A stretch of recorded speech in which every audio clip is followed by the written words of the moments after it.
Assalamualaikum warahmatullahi wabarakatuh.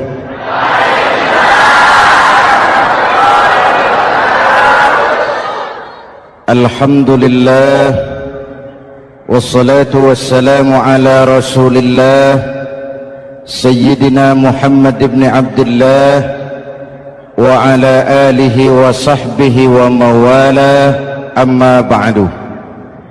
Saudara-saudara kaum muslimin di seluruh tanah air, Nabi Nuh diberi umur 950 tahun, berdakwah sepanjang hidup. 800 tahun beliau dakwah, dapat pengikut tidak lebih 80 orang,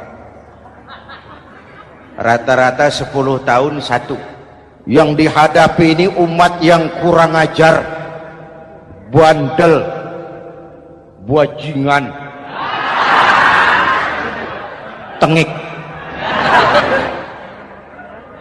Kalau diceramahi, telinganya ditutup dengan tangannya. Ini saking kurang ajarnya ini umat.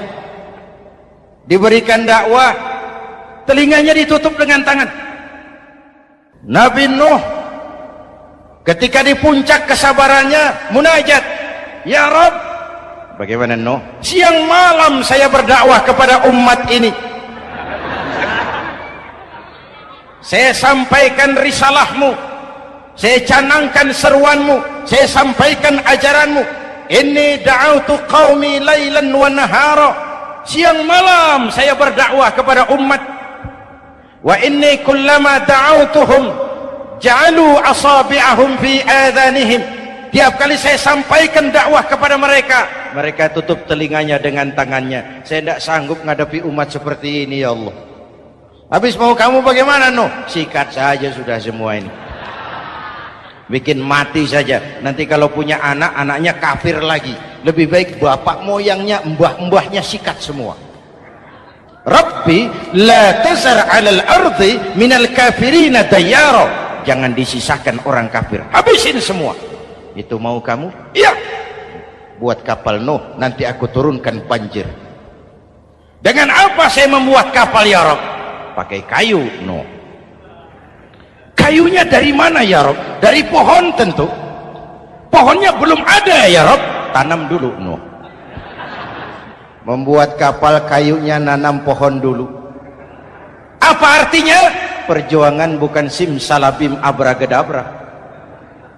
Perjuangan bukan makan lombok, ini hari dimakan, ini hari pedas. Perjuangan itu proses, ada keringat, ada air mata, ada darah, tempo-tempo nyawa. Itulah perjuangan. Sudah pohon ditebang, buatkan kapal di tengah kampung. Umat unjuk rasa lagi. Nuh makin gila, bikin kapal di tengah kampung, mau belayar kemana? Selesai Nuh, selesai ya Rabb, naik. Orang-orang yang beriman bersamamu naik, binatang serba sepasang naik. Naik Nuh, naik orang beriman, naik binatang serba sepasang. Gerimis mulai turun. Setelah kapal semua terisi, Nabi Nuh kontrol. Sudah naik semua? Sudah. Nuh, Mas Bejo ada? Ada. Mbok Painem naik, sudah masuk. Oke. Hei, Kan'an anak saya ikut tidak naik kapal? Kami tidak lihat Nuh. Turun ke bawah. Ada Kan'an? Kami tidak lihat Nuh. Naik ke atas buritan. Kelihatan Kan'an tidak ikut naik kapal, kumpul bersama orang kafir di daratan. Inilah potret kehidupan, kumpul dengan orang-orang kafir.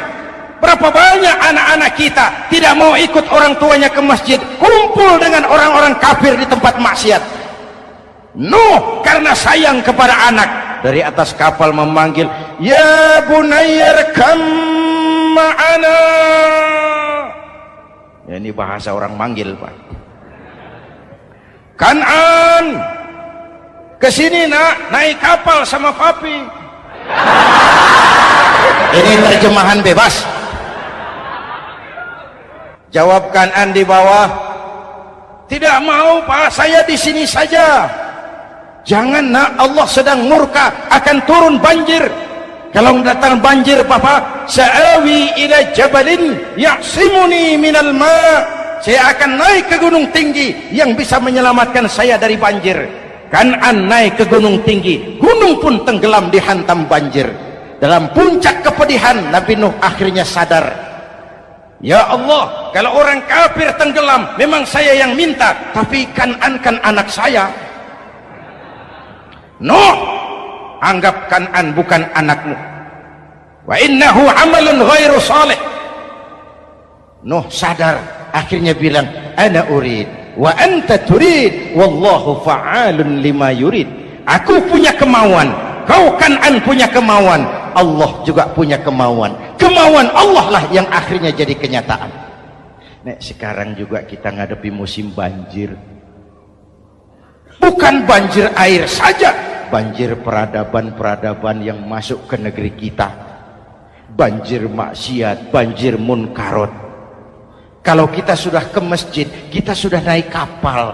Tolong kontrol anak-anak kita. Tolong kontrol tetangga kita. Ayo naik kapal. Banjir.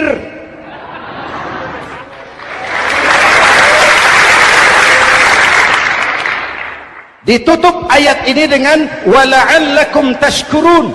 Atas hidayah yang diberikan kepada kita, kita bisa melaksanakan ibadah Ramadan, bisa takbiran, dan diakhiri dengan ungkapan tasyakkur.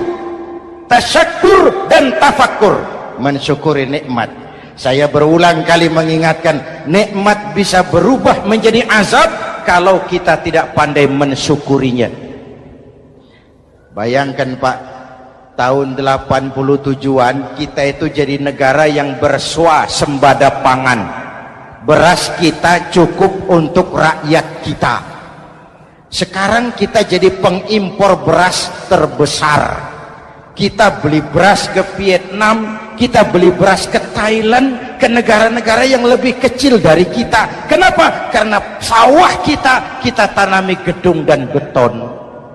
La in syakartum la azidannakum wa la in kafartum inna adzabi lasyadid. Kalau kamu bersyukur, aku tambah nikmat. Kalau kamu ingkar, tidak pandai bersyukur, awas, azabku pedih. Maka ungkapan saya, orang kaya bisa masuk surga karena hartanya.